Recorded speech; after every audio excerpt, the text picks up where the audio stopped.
Sourate 79, les arracheurs et Nazi'at, pré-égérienne. Bismillahirrahmanirrahim. Au nom de Dieu, le très miséricordieux, le tout miséricordieux. Wan-nazi'ati gharqa. Par ceux qui arrachent violemment Wan-nashitati nashta. et par ceux qui recueillent avec douceur Was-sabihati sabha. et par ceux qui voguent librement, Fas-sabiqati sabqa. puis par ceux qui devancent fougueusement, Fal-mudabbirati amra. puis par ceux qui conduisent une affaire à bonne fin. Yawma tarjufu ar-rajifah. Le jour où le tremblement se fera, Tatba'uha ar-radifah. auquel succédera le suivant. قلوب يومئذ واجفة Il y aura ce jour-là des cœurs épouvantés أبصارها خاشعة et leurs regards humiliés. يقولون أئنا لمردودون في الحافرة Ils disent, serons-nous réellement ramenés à notre premier état أئذا كنا عظاما نخرة lorsque nous serons des ossements pourris? قالوا تلك إذا كرة خاسرة Ils dirent, ce serait alors un retour ruineux. فإنما هي زجرة واحدة Il n'y aura qu'une sommation, فإذا هم بالساهرة. et voilà qu'ils se trouveront à la surface de la terre. Commentaire, sens des expressions et explications. Ceux qui arrachent en-nazi'at, textuellement, les arrachantes, en arabe, tout pluriel, quel que soit le genre, peut s'énoncer au féminin. L'expression renvoie ici soit aux anges qui arrachent violemment les âmes des négateurs au moment de la mort, soit à la mort elle-même, soit aux étoiles qui se déplacent d'un horizon à l'autre, soit aux arcs que l'on tend avec des flèches, soit à l'âme humaine au moment où elle est extirpée du corps. Et Tabari affirme, après avoir énuméré ces interprétations, à mon avis, il est juste de dire que Dieu, exalté soit sa mention, a prêté serment sur celles qui arrachent violemment, sans donner un sens spécifique à cette expression. Tout élément arraché violemment entre dans ce serment, qu'il s'agisse de l'action des anges, de la mort, d'une étoile, d'un arc ou d'autre chose. Fin de citation. Par ceux qui recueillent avec douceur. L'expression donnée également au féminin, comme pour les 5 premiers versets de cette sourate, renvoie soit aux anges qui retirent avec douceur l'âme des croyants au moment de la mort, soit à la mort elle-même, soit aux étoiles, soit aux lacets à nœuds coulants utilisés pour la chasse. At-Tabari fait la même remarque que pour l'expression précédente. Par ceux qui voguent librement, l'expression renvoie soit à la mort qui se déplace en l'âme humaine tel un fluide, soit aux étoiles qui voguent dans leurs orbites, soit aux navires. Même remarque d'At-Tabari qui retient le sens général de ces expressions.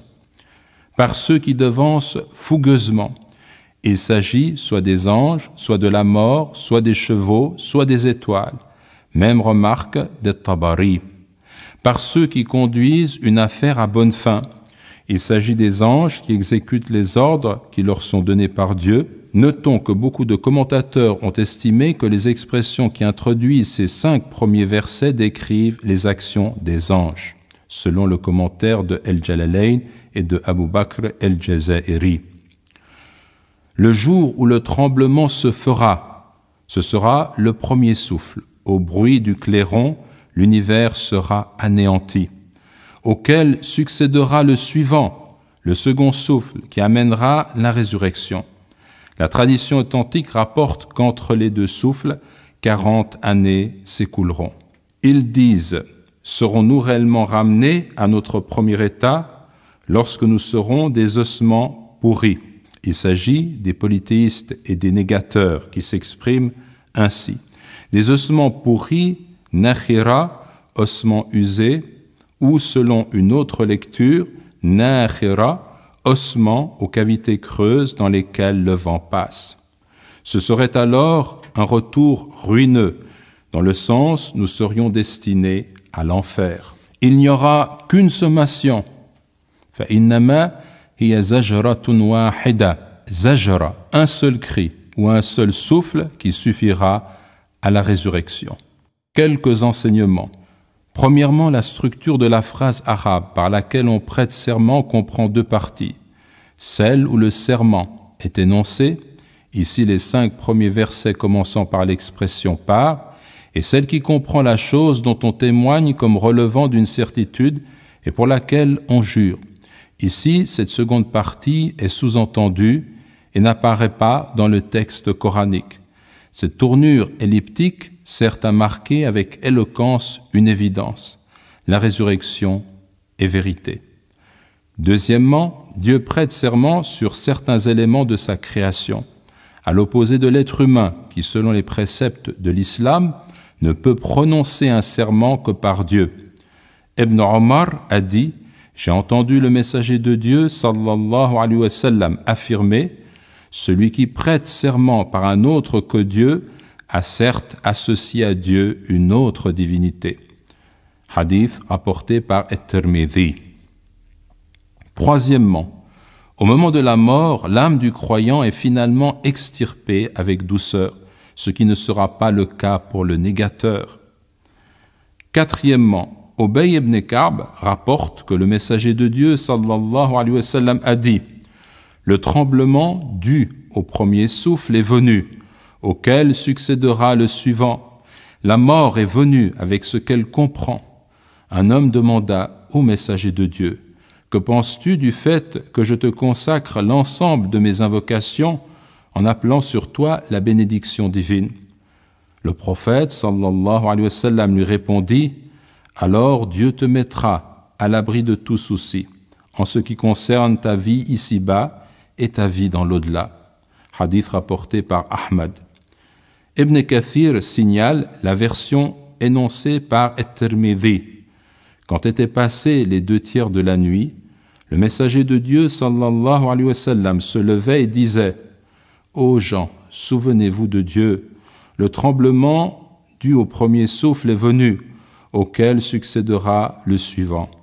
La mort est venue avec ce qu'elle comprend. » هل أتاك حديث موسى Le récit de Moïse t'est-il parvenu إذ ناداه ربه بالواد المقدس طوى lorsque son Seigneur l'appela de la vallée sanctifiée Touan? اذهب إلى فرعون إنه طغى Va vers Pharaon, en vérité il a transgressé. فقل هل لك إلى أن تزكى Et dis, es-tu prête à te purifier? وأهديك إلى ربك فتخشى Et je te guiderai vers ton Seigneur, de sorte que tu le craignes. فأراه الآية الكبرى Il lui fit voir le plus grand signe. فكذب وعصى Il le qualifia alors de mensonge et désobéit. ثم أدبر يسعى Puis il tourna le dos et s'en alla précipitamment. فحشر فنادى Il rassembla les gens et fit une proclamation. فقال أنا ربكم الأعلى Il dit, je suis votre Seigneur, le plus haut. فأخذه الله نكال الآخرة والأولى Dieu le saisit alors de la punition exemplaire de l'au-delà et de l'ici-bas. إن في ذلك لعبرة لمن يخشى Il y a en vérité en cela un sujet de réflexion pour celui qui craint. Commentaire, sens des expressions et explications. Le récit de Moïse t'est-il parvenu? L'évocation de la rencontre de Moïse et de Pharaon s'explique ici doublement. Dieu encourage le prophète Mohammed sallallahu alayhi wa sallam en mentionnant que d'autres messagers avant lui se sont heurtés à une vive opposition et ont subi ce que lui-même endurait. En outre, tous les messagers ont eu pour mission de rappeler aux hommes qu'ils auront à répondre de leurs actes et qu'ils seront jugés. Ce récit permet donc d'illustrer le thème du jugement dernier. La vallée sanctifiée Toua, nom de la vallée, autre interprétation, la vallée doublement sanctifiée, sens du mot Tuwan ou Tiwan, selon le commentaire de At-Tabari. Il a transgressé, innahu tagha. Il a outrepassé ses limites en se considérant comme une divinité et en exerçant une répression avilissante à l'encontre des enfants d'Israël. Es-tu prêt à te purifier, à renoncer à l'idolâtrie et à entrer dans la soumission à Dieu?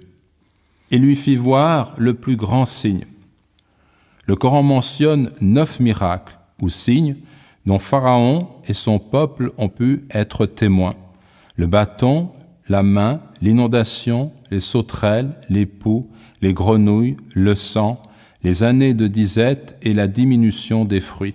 Celui qui est évoqué le plus fréquemment est le fameux bâton donné à Moïse et transformé en serpent. Le plus grand signe peut également signifier, dans un sens général, la preuve évidente apportée par Moïse, confirmant la vérité de sa mission, selon le commentaire de Ibn Kathir. « Je suis votre Seigneur, le plus haut ». Affirmation qui montre que non seulement Pharaon refusait de reconnaître son Créateur, mais qu'il estimait disposer seul des plus grands pouvoirs. Ibn Abbas, que Dieu soit satisfait de lui et de son père, et Mujahid ont dit cette déclaration, Pharaon la fit 40 années après avoir dit « Je ne vous sais pas un autre Dieu comme moi » dans le Coran, sourate 28, verset 38. La punition exemplaire de l'au-delà et de l'ici-bas, textuellement, la punition exemplaire de la dernière et de la première. D'où l'interprétation, la punition exemplaire pour avoir dit une première fois « Je ne vous sais pas un autre Dieu que moi » et une seconde fois « Je suis votre Seigneur, le plus haut ». Cette interprétation a été relevée par At-Tabari, Ibn Kathir et Abu Bakr al-Jazairi. Toutefois, comme l'indique Ibn Kathir, le sens le plus évident renvoie à l'idée que Pharaon a été châtié sur terre et qu'il le sera dans l'au-delà. Il y a en vérité en cela un sujet de réflexion pour celui qui craint. Un sujet de réflexion. Le mot « ibra » a pour racine « abara » qui signifie le fait de passer d'un lieu à un autre.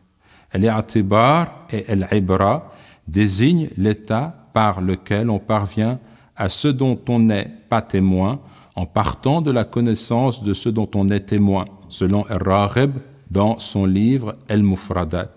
Ce récit comprend donc une leçon qui ne se limite pas au seul événement historique qui nous est rapporté, mais nous engage à méditer au-delà.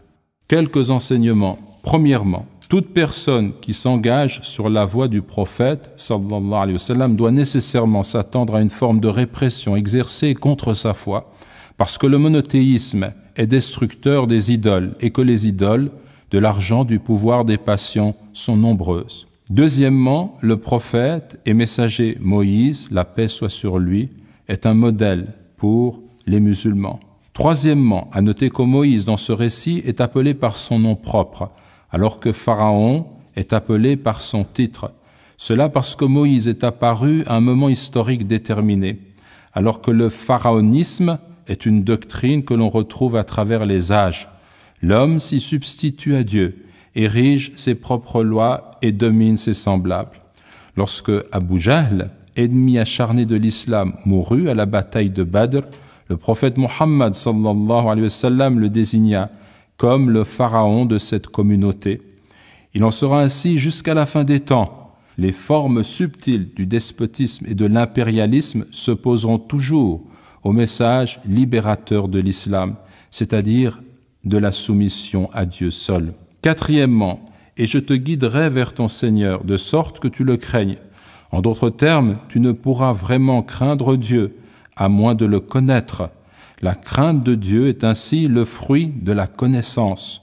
Le Coran dit ailleurs, parmi ses serviteurs, seuls les savants craignent Dieu. Dans le Coran, sourate 35, verset 28. Cinquièmement, cette crainte nous ouvre les portes de la sagesse.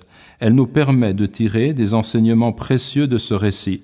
L'homme finira toujours par recueillir le fruit de ses actes. Sa rébellion contre Dieu se retournera inéluctablement contre lui-même. أأنتم أشد خلقا أم السماء بناها Votre création réclame-t-elle plus de force ou le ciel, il l'a édifié? رفع سمكها فسواها Il en a élevé la voûte, puis l'a harmonieusement ordonnée. وأغطش ليلها وأخرج ضحاها Il a assombri sa nuit et a fait sortir sa clarté matinale. والأرض بعد ذلك دحاها Et quant à la terre, après cela, il l'a étendue. أخرج منها ماءها ومرعاها Il a fait sortir d'elle son eau et son pâturage. والجبال أرساها Et quant aux montagnes, il les a ancrées متاعا لكم ولأنعامكم pour votre jouissance, vous et vos bestiaux. Commentaire, sens des expressions et explications. Votre création, vous les hommes, réclame-t-elle plus de force ou le ciel, il l'a édifié? Le ciel renvoie à l'immensité de l'ordre cosmique et tout ce qu'elle comprend. Le Coran avance ici un argument contre ceux qui nient la résurrection. Créer l'homme une première ou une seconde fois est une action plus aisée et moins considérable, selon la logique humaine, que la création du firmament. Ce qui est confirmé par cet autre passage. Certes, la création des cieux et de la terre est quelque chose de plus grand que la création des gens, mais la plupart des gens ne savent pas. Dans le Coran, sourate 40, verset 57. Et quant à la terre, après cela, il l'a étendue, afin que les hommes puissent y vivre et prospérer. Son eau, l'eau des sources, des rivières, des fleuves, des lacs et des mers, son pâturage, mar'a, tout élément végétal assurant la subsistance de l'homme et des animaux. Et quant aux montagnes, il les a ancrées, assurant ainsi la stabilité de notre planète. Pour votre jouissance, vous et vos bestiaux, mata', tout bien dont on tire profit et dont il est possible de jouir.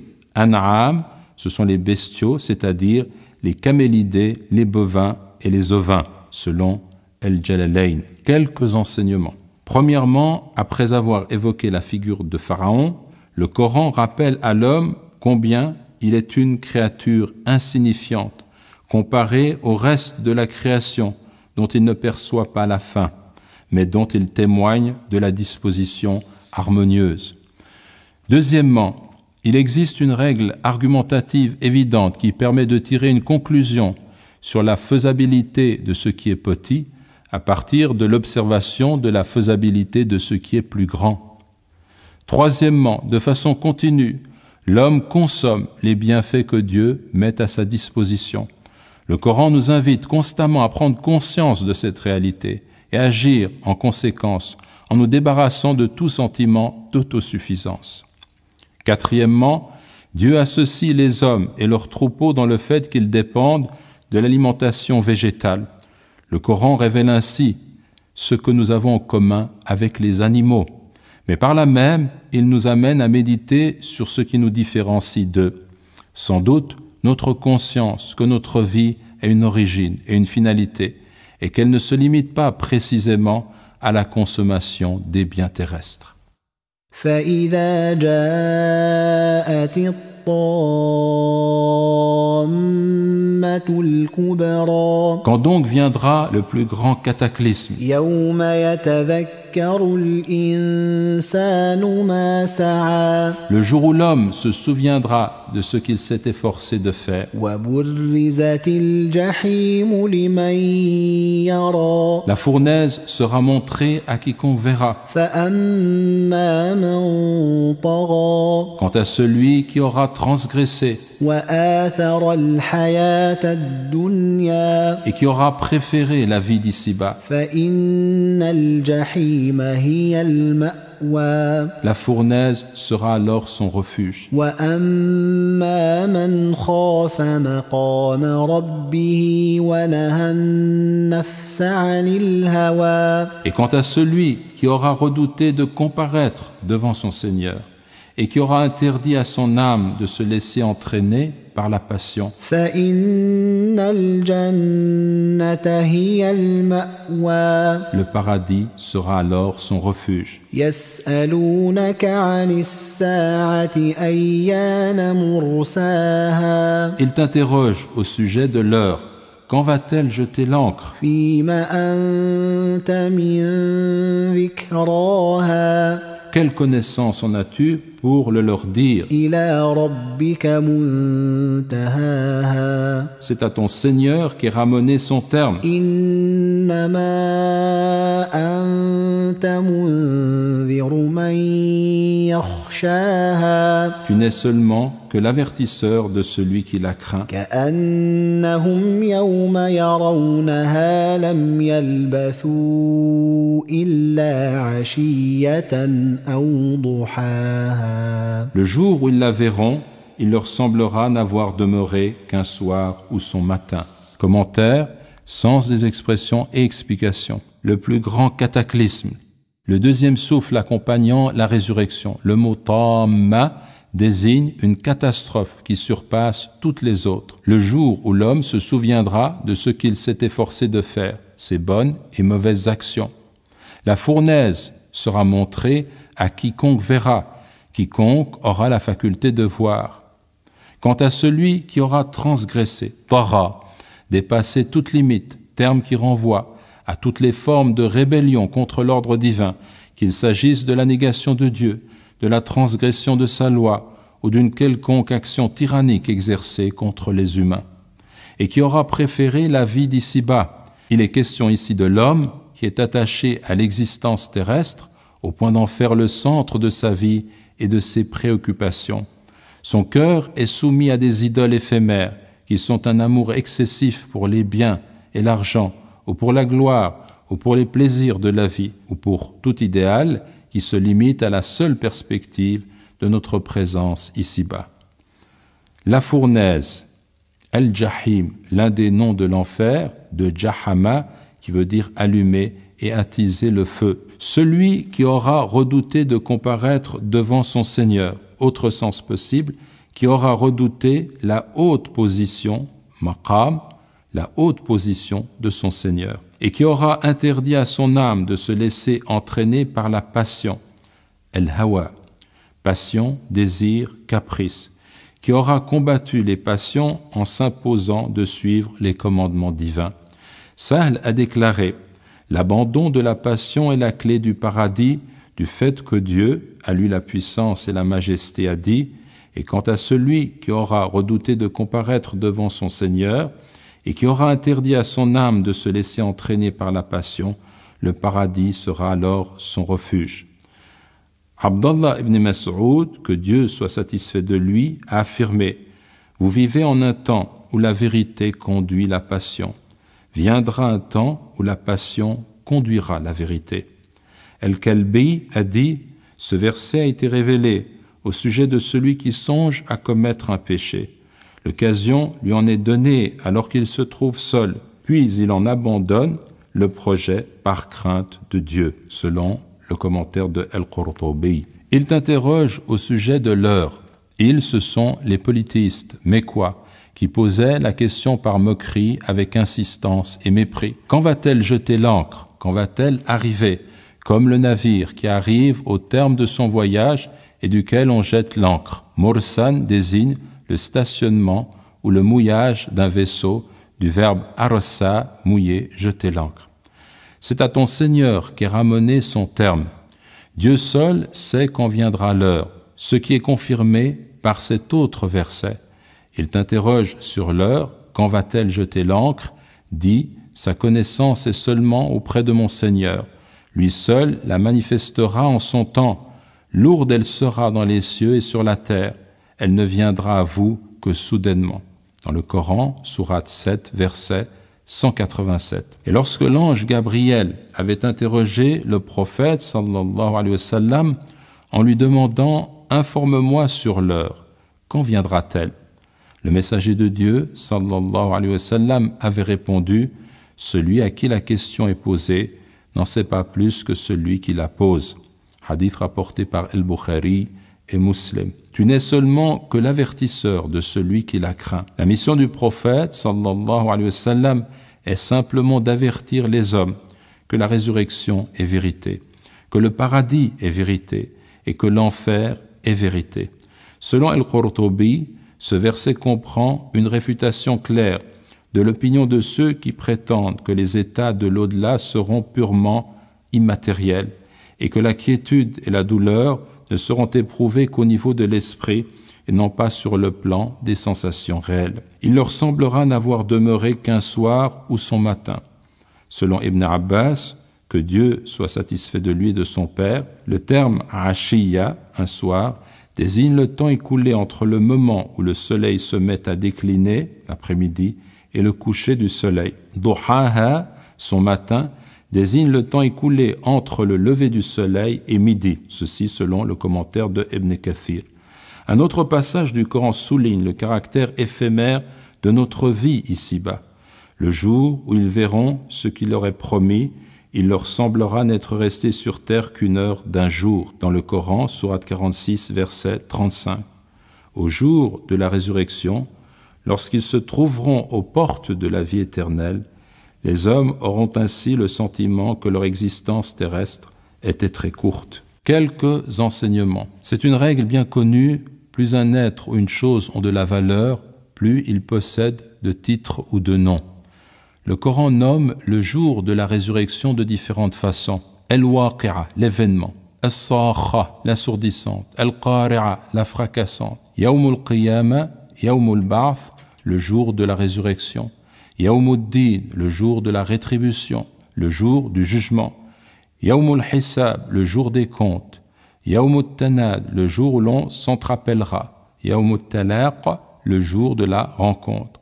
Yawmul Hasra, le jour de la désolation. Al-Azifa, l'imminente. As-Sa'a, l'heure, et ici At-Tamma, le cataclysme.